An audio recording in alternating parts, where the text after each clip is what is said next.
Hello friends, अस्सलाम वालेकुम। कैसे हैं आप सब।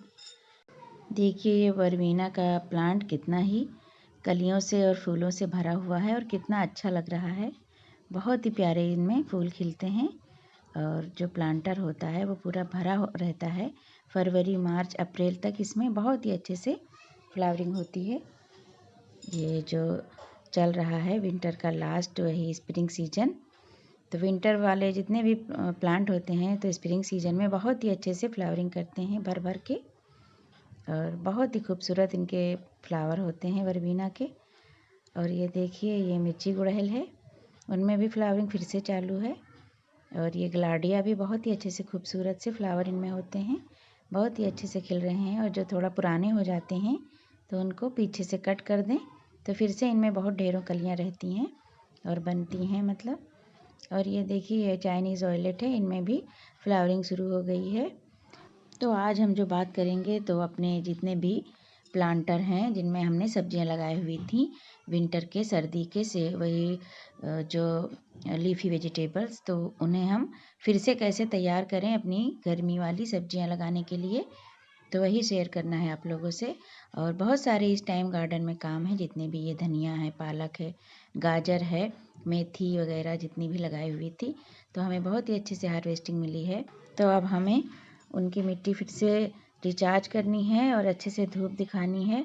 बहुत ही अच्छे से मिट्टी फिर से हमको खूब अच्छे से फर्टाइल मिट्टी भरनी है इसमें। जितने भी हमारे टब खाली हो रहे हैं धीरे धीरे, जितने भी ग्रो बैग और मछली वाले डब्बे जो कंटेनर, तो उन्हें हमें फिर से अच्छे से भरना है मिट्टी सुखा के। और नीचे वेजिटेबल वही सब्जियों के छिलके और गार्डन की पत्तियां वही सब नीचे भरना है। तो वही आप लोगों से शेयर करेंगे कि कैसे हम भरते हैं अपने ग्रो बैग और कैसे सीड लगाएंगे। तो आज हमें सीड लगाने थे, तो हमने कई दिन पहले ये काम कर लिया है। जितनी भी मिट्टी थी हमारी टब की हार्वेस्ट कर लिया है और पौधों को निकाल दिया है उनसे। और खाली करने के बाद मिट्टी हमने निकाली है। देखिए कितनी रूट बन गई थी नीचे, रूट ही रूट थी नीचे टब में, सारी मिट्टी में रूट थी। तो उनको अच्छे से फैला दिया है और मिट्टी इतनी अच्छी और सॉफ्ट भुरभुरी मिट्टी है हमारी, वेल ड्रेन, कि ज़्यादा मेहनत नहीं करनी पड़ती है, एकदम सॉफ्ट मिट्टी होती है। तो उसको फैलाया था एक दिन पूरा।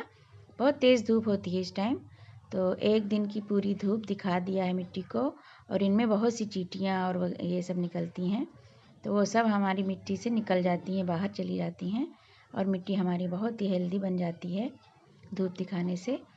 तो उसके बाद हम एक दिन की धूप दिखाने के बाद मिट्टी फिर से भर रहे थे, तो वही आप लोगों से शेयर करना है।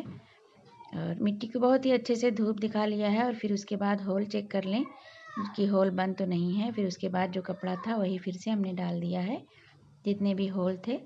और काफ़ी सारे होल हमने बनाए हुए हैं टब में, उसके ऊपर से कपड़ा डाल दिया है और फिर पत्तियाँ, थोड़ी मिट्टी नीचे डाल दिया है और फिर पत्ते थोड़ा गार्डन के एक लेयर मिट्टी की नीचे डाल दिया है। और ऊपर से जितने भी हमारे ये वेस्ट निकले हैं टब से खाली हुए हैं, तो उनको भी एक दिन के लिए धूप में डाल दिया था। और नीचे वो सब भर के और फिर हम ऊपर से मिट्टी डाल रहे हैं। और ये हमारी वही पुरानी मिट्टी है और धूप दिखा के फिर से भर रहे हैं। और इसमें हमने हल्दी और राख और यही सब मिलाते हैं जब दोबारा हम भरते हैं। और मिट्टी की एक लेयर नीचे लगा के और ऊपर से गार्डन का वेस्ट डाल देते हैं। ये पत्ते सारे जितने भी हमारे यहाँ पीपल के बहुत सारे होते हैं और गार्डन के, और मिट्टी की एक लेयर लगा के और उस पर पत्तियाँ सारी डाल देते हैं। और ये देखिए किचन का वेस्ट है, जितने भी किचन में फ्लावर होते हैं कट करते हैं जो स्पेंड वाले, और जितने भी वेंडिंग ड्यू वगैरह बहुत इधर सही किया है प्लांटर से निकाले हैं, तो वो सब भी कलेक्ट करके रख दिया था बोरी में। और हल्का सूख भी गया है, उसको भी नीचे डाल दिया है सब। वही सारा नीचे कचरा भर के और ऊपर से हम फिर से मिट्टी डाल देते हैं। और ये बहुत ही अच्छे से हमारे प्लांट को न्यूट्रिएंट देते रहते हैं। जितने भी हम नीचे वेस्ट भरते हैं तो ये बहुत अच्छी खाद का काम करते हैं, ये धीरे धीरे डिकम्पोज हो जाते हैं। इससे हमारे प्लांट बहुत ही हेल्दी चलते हैं। और सब्जियां हम अगर लगाते हैं या फ्लावर लगाते हैं फूल वाले प्लांट, तो बहुत अच्छे से उनकी ग्रोथ होती है। और उसके बाद हमने भर के रख दिया था, एक दिन 2 दिन रख दिया है, तो अच्छे से पानी डाल दिया था। और उसके बाद हम बीज लगा रहे हैं इसमें।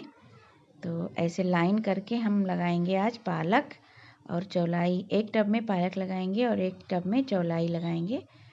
तो ऐसे लाइन खींच के और फिर उसमें बीज डाल देंगे। और बीज डालने के बाद मिट्टी से हम बंद कर देंगे और पानी अच्छे से डाल के और शेडी एरिया में, छाँव में, जहाँ पे हमारे गार्डन में छाँव होती है वहाँ पे रख देंगे और इसकी नमी सूखने ना पाए, मॉइस्चर बना रहे इसमें। तो बहुत ही अच्छे से निकलेंगे प्लांट, और जब निकलेंगे तो आप लोगों से शेयर करेंगे। जर्मिनेशन जब शुरू होगा तो आप लोगों से भी शेयर करेंगे। तो ऐसे लगाते हैं हम और ऐसे भरते हैं अपने टब और ग्रो बैग। और पुरानी मिट्टी भी हमारी बहुत ही अच्छे से ऑर्गेनिकली रिच हो जाती है और कोई केमिकल हमें डालना नहीं पड़ता है। बहुत ही अच्छे से नीचे से कंपोस्ट का काम करता है। तो इससे ही हमारे सारे जितने सब्जियां हैं और जितने फ्लावरिंग वाले प्लांट हैं बहुत ही अच्छे से हेल्दी रहते हैं। बस ऐसे ही हम ग्रो बैग और गमले भरते हैं, चाहे वो सब्जियों वाले हों और चाहे वो फूलों वाले प्लांट हों।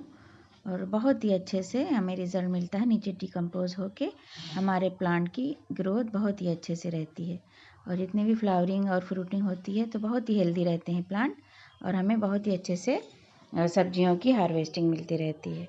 बस यही है कि हम ऑर्गेनिक चीज़ें ही डालते हैं, यही सब का यूज करते हैं।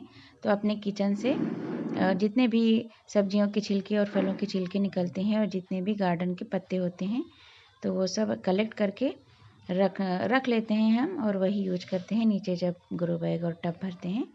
और देखिए अब हम सीड लगाने जा रहे हैं। ये चौलाई की सीड है, तो बहुत ही बारीक सीड है, चिकनी सी, काली काली सी, बहुत बारीक है। तो इन्हें दूर दूर डालना है, बहुत ज़्यादा नहीं डालना है। जब ज़्यादा हम डाल देंगे तो अच्छी ग्रोथ नहीं रहती है प्लांट की। थोड़ा दूर डालने से बहुत ही अच्छे से ग्रोथ होती है और पत्तियाँ बड़ी बड़ी सी होती हैं। बहुत जल्दी ये चौलाई उगती है और बहुत जल्दी ही हार्वेस्टिंग के लिए रेडी हो जाती है। तो कैसी लगी हमारी वीडियो?